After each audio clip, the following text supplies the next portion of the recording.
So Christopher Watts says in one of his letters to Sherilyn that I read that, and I'll show you at the end of this video that I'm doing, but that he's hoping most of all his family, or I'm sorry, it was a letter written to Frankie Jr. and Sandy, Shanann's brother and parents, or his parent or her parents, but nonetheless it says that he prays that they can have compassion for his family, and that, you know, his family would love to reconcile and even join at the gravesite. But let's have a look at some of the reasons. I don't think that's going to be possible. I can't speak for the Rzeceks, but what I'm going to show you, obviously, you know, I don't think that it's something that this family, it's going to be hard if they do make this choice. But have a listen. They made, quote, vicious, grotesque, and utterly false statements about Shanann. Watts' family said they believed the version of events laid out in the initial affidavit. Pine Forest High School. What happened to that kid from Pine Forest High School? He met Shanann. That's what happened to him, because that boy, he knew what he wanted to do. He went to NASCAR Technical Institute. It has been a nightmare, a complete nightmare. It has been so overwhelming, and I feel like I have to do something to help my son. I need to do something. If he's not going to fight, I want to fight for him. The Watts family told me they felt Shanann was dangerous. They didn't even go to the couple's wedding. In fact, they believed that Chris knew he was going to get life in prison for killing his wife and disposing of the girl's body. So this is why he confessed to all 9 counts. Well, the hurt and the pain I seen in that boy's face that day, I believe what he told me sitting there. He's just like, as far as emotions, he's just like me. When he told me, he said, "Dad, I cannot put them with her after what she did." And turned out after that said she was evil. And I believe him. I don't think he just had the right person at his side. I don't. That relationship was toxic from the very beginning. What would you say? What would you say to Shanann's family if you could talk to them? God, I'm so sorry this happened. You know, for both our families, because we both lost everything. You know, they lost a daughter, we lost our son. You know, I think this little clip is the one that really gets to me the most, where Cindy says that both families have lost, and don't get me wrong, they have, you know, but the thing is, Cindy didn't lose her son. She can still speak with her son. She can still see her son. The Rzeceks can't see their daughter. Frankie Jr.'s sister, he can't see a sister, you know, so no, it's not the same type of loss. And she was asked specifically, what would you say to Shanann's family? And it's like she's still making it about herself. You know, they've both lost. You know, I'm just not seeing a lot of compassion.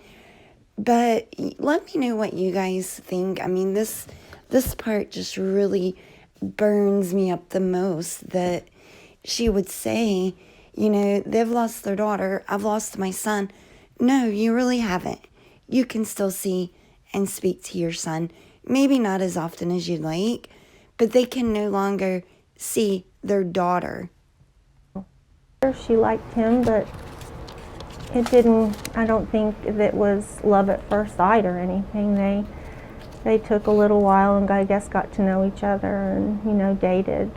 It was always a little strange that she always said a lot of things about Chris in front of me that I didn't like. Like, this isn't the kind of person I would date. He doesn't know how to do this, or he doesn't know how to do that. He looks like a skater boy. Look at his hair. Look how much stuff he puts on his hair. It was just on and on and on, and I just got a bad feeling. And they got married in 2012. Did they get married in North Carolina? They did. How was that? We didn't attend. Really? We didn't attend because Shanann and I just couldn't get along, and I didn't like the way she treated him. What do you know about their marriage and their issues?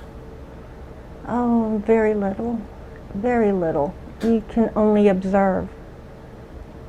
I could only observe what I saw when I was around them.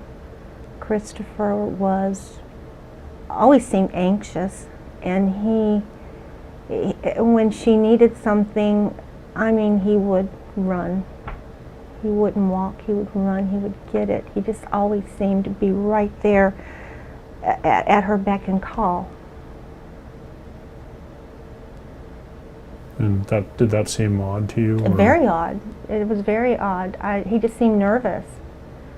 So how much did you see them over these last 6 years? Probably twice a year. We would go up there. And I still was not worried. I was not worried. I just thought Shanann had run off with girls.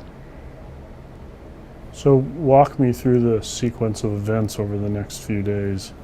Did you and your husband travel to Colorado? Ronnie did. Okay. Ronnie did. And I mean, Christopher let everybody come in. Her phone is there, her purse is there, everything is there. But there's no kids and there's no Shanann. And I was not worried. You know, I thought she has just gone off and I'm going to punish you for this and you can worry about me. But he loved her. Yes, I believe he loved her at first. I believe he did. But I think as the years went on, I think it just being in that kind of a relationship, which the social worker even said that marriage should have ended a long time ago.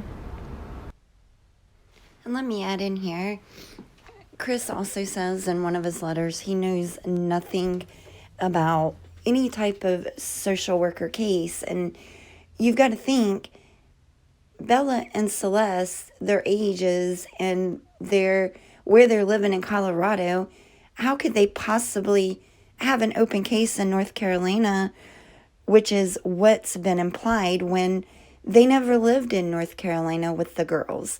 So again, you know, getting little information tidbits put in that's just not accurate. And of course Chris would know about it if there was a CPS case. But again, you know, right here Cindy's saying a social worker told her that. So, you know, this family is leading people to believe that don't know any better that there was some type of an open case in North Carolina, yet the children never lived in North Carolina.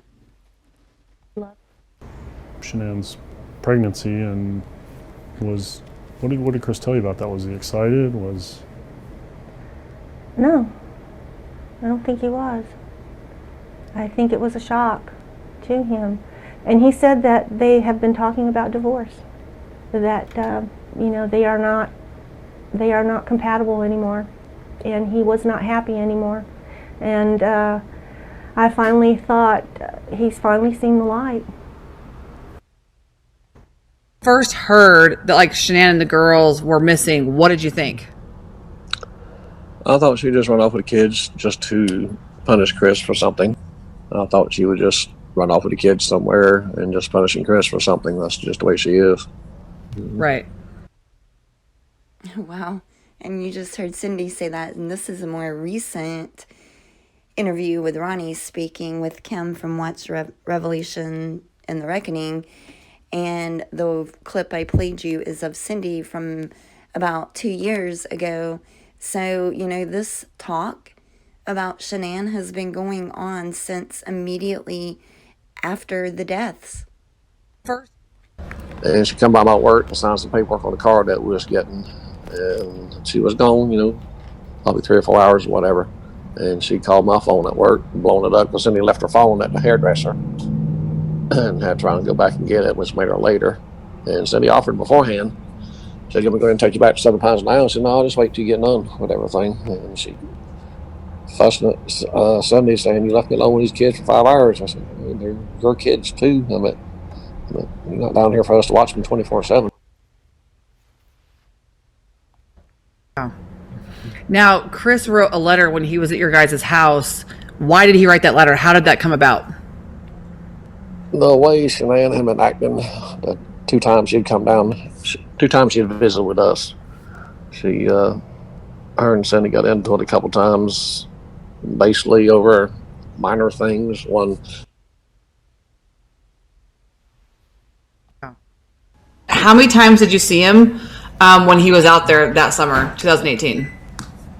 the 6 weeks she was down here, he came down for the last week, and that's when they went to the beach and stuff. Of course, we went down to the beach at the same time. Like I said, we were 5 miles apart, never got to see him because she wouldn't allow it.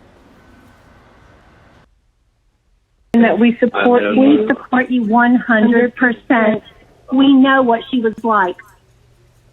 Okay? We just love you. And they can record all they want. I know, but just remember, like, she was a wonderful woman too. Okay. We know that. We know that. I don't want the lasting memory of anybody to be like, something that was. No, none of it. So sweet. None of it. None of it should have happened. None of it happened. None of it. Okay. We love you. I don't want anybody's memory being negative because she was a wonderful woman. No. And here's what I was referring to at the beginning. Chris says, "I pray that one day you can have forgiveness for me, but most of all, I pray you can have compassion on my family. They are hurting so bad from all of this, and I know they would love to reconcile if that is something you would allow to happen. I pray every day that both families can meet at the gravesite, hold hands, pray, and talk about great times." So again, I can't speak for the Rzeceks. Maybe they have more forgiveness than what I could have being in that situation. But, all these clips I've played for you, this has been ongoing for, 2 years, over 2 years. And immediately after the deaths of Shanann, Nico, Bella, and Cece. So, I just wanted to get this out after seeing this letter and, that reconciliation, and let me know what you guys think. I don't think I could ever get to that point hearing just what I've put out here, but